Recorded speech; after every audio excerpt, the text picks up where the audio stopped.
আমি যখন প্রত্যেকদিন সকালবেলা আমার মেয়েটাকে দেখি, ঘুম থেকে উঠে দেখি ও যখন আমাকে জড়ায় ধরে, তো তখন আমার ফিল হয় যে আমি যখন ছোট ছিলাম তখন মনে হয় ঘুম থেকে উঠে আমার আম্মু যখন ছিল না তখন হয়তো তাকে আমার জড়ায় ধরতে ইচ্ছা করতো। তো তখন ভাগ্যিস আমার কোনো অনুভূতি ছিল না, তাইলে হয়তো। যাই হোক, যেদিন আমি প্রথম জানতে পারছি আমি মা হতে যাচ্ছি সেটা ছিল 10ই জানুয়ারি 2025। আমার মনে আছে সকালবেলা যখন আমি ফার্স্ট টাইম জানতে পারছিলাম আমি মা হতে যাচ্ছি, আমি কাঁদতে কাঁদতে ওয়াশরুম থেকে বের হচ্ছিলাম এবং তখন মাহার বাবা মানে আমার হাজবেন্ড উনি আতঙ্কিত হয়ে জিজ্ঞেস করছে, কি হয়েছে তোমার, কি হয়েছে? তো তখন আমি তাকে ধরে আরো কান্না, এবং ওই অনুভূতিটা কেমন ছিল ওই সময়টা যদি আমি নিয়ে যেতে পারতাম আমার ভাল লাগতো অনেক। অসাধারণ একটা অনুভূতি ছিল। আমি কিছুক্ষণ তারপরে চিল্লায় তারপর আবার হাসছিও কিছুক্ষণ কান্না থামার পরে যে আমি মা হতে যাচ্ছি।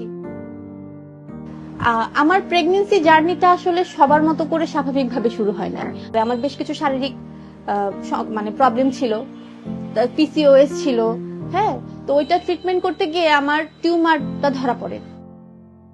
টিউমারটা ধরার পর ডাক্তার আমাকে মেডিকেশন দেয়। তো একটা সময় বলে যে এটা নাকি আমার যে টিউমারটা সেটা নাকি মেডিকেশনে যাবে না।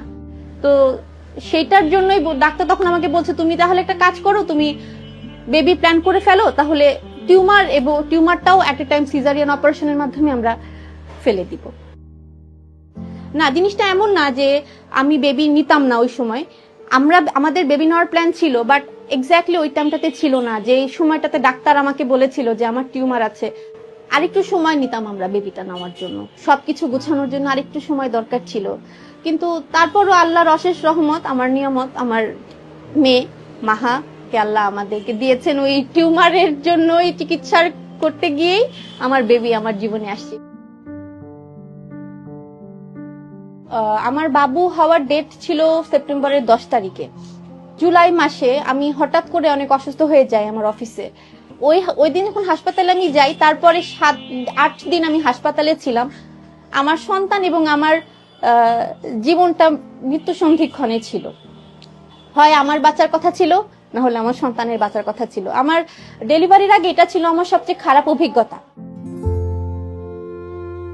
আমি আমার প্রেগন্যান্সির যে পিরিয়ডটা পার করেছি সেটা ছিল আমার জীবনের সর্বশ্রেষ্ঠ পিরিয়ড যেটা আমি পার করেছি। কারণ ওই সময় আমি যেরকম আদর যত্ন পেয়েছি, যেরকম সাপোর্ট আমার ফ্যামিলির কাছ থেকে পেয়েছি, স্পেশালি আমার হাজবেন্ডের কাছ থেকে, সেটা আসলে অনেক।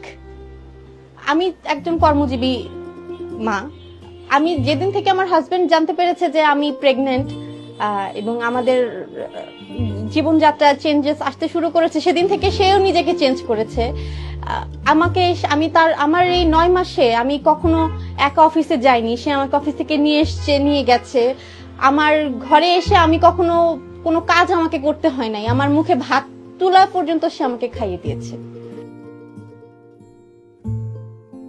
আমার আম্মু অনেক ছোট বয়সে মারা যায়।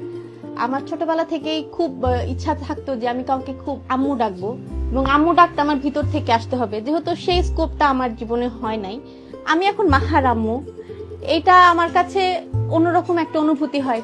আমার থেকে খুশি মনে হয় পৃথিবীতে এখন আর কেউ নাই মা হয়ে। আমি সকালবেলা ঘুম থেকে উঠে দেখি আমার জন্য একজন ওয়েট করতেছে। আমার মেয়ের জন্য আমি রিপ্লেসেবল না। এই অনুভূতিটা যখন আমার ভিতর কাজ করে তখন জিনিসটাতে আমার অনেক আনন্দ হয়, কষ্টও লাগে, ভয়ও লাগে। মা হওয়াটা অনেক আনন্দের, কিন্তু এটার বাস্তবতাটা আসলে অনেক ভিন্ন। হ্যাঁ, যদিও আমাদের একক পরিবার, তারপরও সাপোর্ট দেওয়ার জন্য শাশুড়ি আছে, ননদ আছে, বড় বোন আছে, বাবা আছে, মাহার বাবা আছে, সবকিছুই আছে। পাশাপাশি কিন্তু আমাদের অর্থনৈতিক দিকটাও আছে।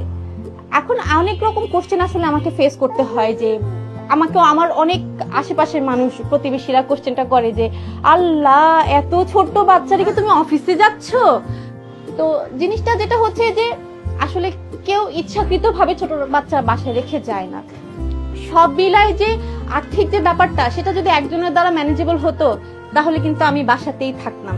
অনেকের থাকে অঢেল থাকছে, ওয়াইফরা, মারা বাসায় চাকরি ছেড়ে দিয়ে বাসায় বসছে। আমার ক্ষেত্রে আসলে সিনারিওটা টোটালি ডিফারেন্ট। একজনের টাকায় আসলে আমরা চলতে পারবো, কিন্তু বাবুকে নিয়ে চলতে পারার, ভালোভাবে চলতে পারার যে ব্যাপারটা, সেটা আসলে সম্ভব না।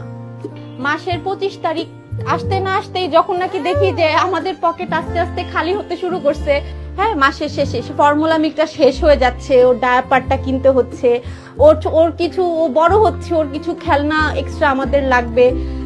আমি আসলে মানুষকে বোঝাতেও পারি না যে কেন আমি চাকরি করছি, আবার বোঝাতে মাঝে মাঝে এখন চাইও না আসলে।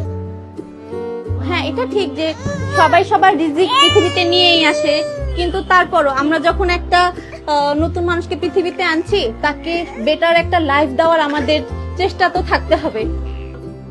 বাবা মা যারা আমরা নতুন বাবা মা হয়েছি, বাবুর খেয়াল তো রাখবোই, পাশাপাশি একজন আরেকজনের যে খেয়াল রাখার বিষয়টা, সে ব্যাপারটা ভুলে গেলে কিন্তু চলবে না। ওটাও কিন্তু অনেক ইম্পর্টেন্ট যে হাজবেন্ড ওয়াইফ একে অপরের খেয়ালটা রাখছে বাবুর পাশাপাশি।